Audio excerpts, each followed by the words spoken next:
提起肖战，如今很多观众首先想到的依然是顶流演员这个标签。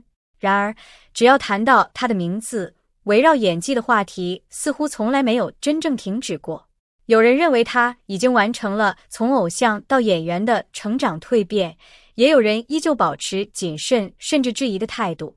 就在最近，演员梁静在一次采访中谈到了肖战的表演，他没有使用刻意客套的官方表达，而是结合自己的观剧感受，对肖战这些年的成长给予了积极评价。原本只是一次正常的采访分享，却很快引发了网络上的巨大讨论，各种声音交织在一起，再次将肖战推到了舆论焦点。其实，如果把时间拨回10年前，很难有人会想到肖战今天能够站在影视行业的重要舞台上，与众多实力派演员共同竞争。因为最初的他并不是科班演员，也没有丰富的舞台经验，更没有娱乐圈背景。他曾经只是一个普通的设计师，过着稳定而平凡的生活。命运的转折发生在一次偶然的机会。当时，一位节目导演无意间看到了肖战的照片，并主动发出邀请，希望他能够尝试进入练习生体系。对于任何一个普通人来说，这都是一次充满未知的选择。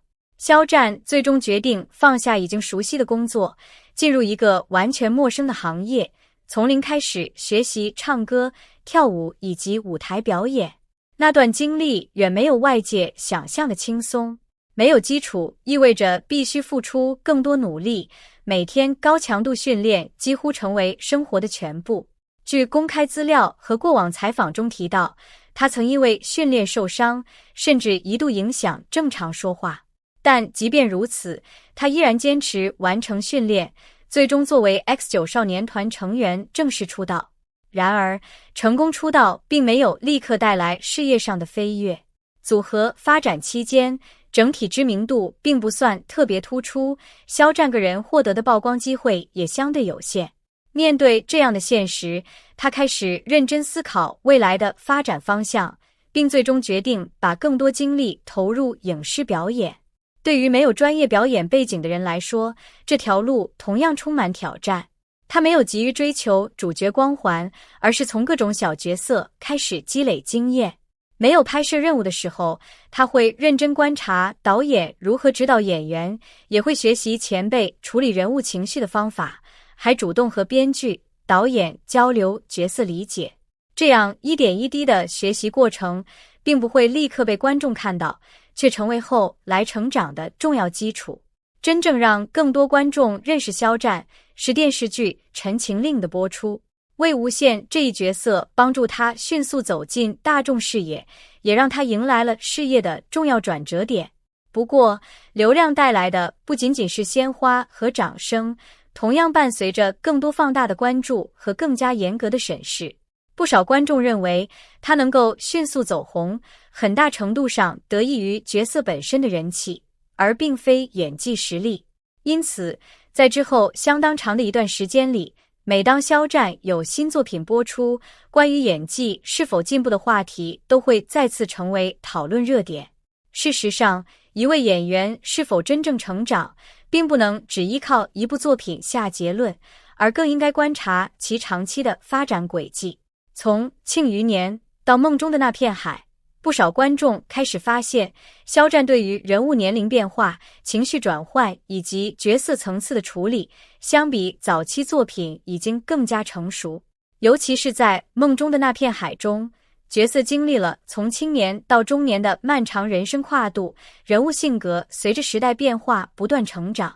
这类角色对于演员来说，不仅需要外在形象的变化，更重要的是精神状态和情感表达必须自然过渡。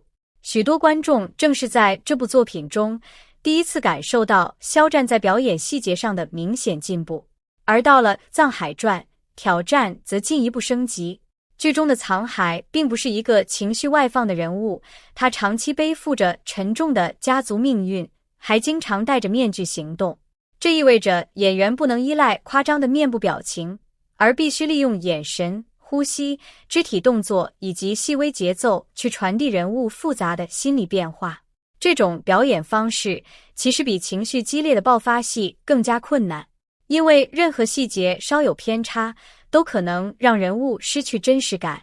因此，不少业内人士认为，《藏海传》成为肖战近年来最具代表性的成长作品之一，也代表着他的表演开始向更加克制、更加内敛的方向发展。正是在这样的背景下，梁静谈到了自己对于肖战的印象。他表示，自己很早以前便关注到肖战的作品，也认为这些年来他的进步十分明显。他的评价没有刻意拔高，也没有使用过多专业术语，而是站在观众角度表达了真实观感。或许正因为如此，这番评价才更容易引发大众关注。事实上，除了梁静之外，还有不少合作过的导演和演员都曾公开分享过对于肖战工作态度的印象。例如，有导演认为他拍摄过程中十分认真，对角色愿意反复研究。有合作演员表示，与肖战对戏时能够获得及时而自然的情绪反馈，还有人评价他谦逊、有礼貌，始终保持学习状态。当然，这些来自合作伙伴的评价，并不能直接等同于演技水平的最终标准，但至少能够说明他在工作中的职业态度获得了不少业内人士认可。然而，网络上的声音却远没有如此统一。梁静采访内容公开之后，很快便引发了新一轮争议。一部分网友认为，他只是客观表达自己的观剧体验，没有任何问题。另一部分网友则依旧坚持自己的看法，认为肖战的表演仍存在不足。一时间，各种剪辑片段、不同角度的分析视频不断出现，让讨论迅速升温。其实，这样的现象在今天的网络环境中并不少见。对于一位拥有巨大关注度的演员来说，每一次作品上线，每一句业内评价都会被放到聚光灯下反复讨论。支持者和质疑者往往站在不同立场，看待同一段表演时，也可能得出完全不同的结论。有人更加关注角色完成度，有人更看重情绪爆发力，有人喜欢细腻克制的表达，也有人偏爱更加外放的演绎方式。艺术本身就不存在绝对统一的标准，因此不同观众拥有不同评价，本就是一种正常现象。真正值得关注的，也许并不是一次采访究竟应该相信谁，而是演员是否始终保持成长。回顾肖战过去近10年的经历，可以发现他的职业道路并非一路顺风。从普通设计师到练习生，再到歌手、演员，每一步都伴随着新的挑战。即便已经拥有较高的人气，他依然需要通过一部又一部作品证明自己，而不是停留在曾经的成绩之上。对于任何演员而言，真正能够留下来的，从来不是一时的话题热度，而是长期稳定的作品积累。观众最终记住的，也往往不是一次网络争论，而是那些能够打动人心的角色。未来，肖战还会尝试怎样的新角色？是否能够继续突破自己的表演边界？这些问题或许远比一时的争议更加值得期待。毕竟，一位演员真正的成长，从来都不是一句评价就能够定义，而是在不断实践、不断尝试中逐渐完成的。那么，看完今天的分享之后，你是否已经观看过《藏海传》？对于肖战这次的表现，你更认同业内人士的评价，还是更倾向于普通观众的观点？你认为演员是否应该拥有更多成长和试错的空间？欢迎大家在评论区留下自己的看法，一起理性交流，分享观点。如果喜欢今天的内容，别忘了点赞、订阅频道，并开启通知。我们下期节目再见。感谢大家一直以来的支持与陪伴。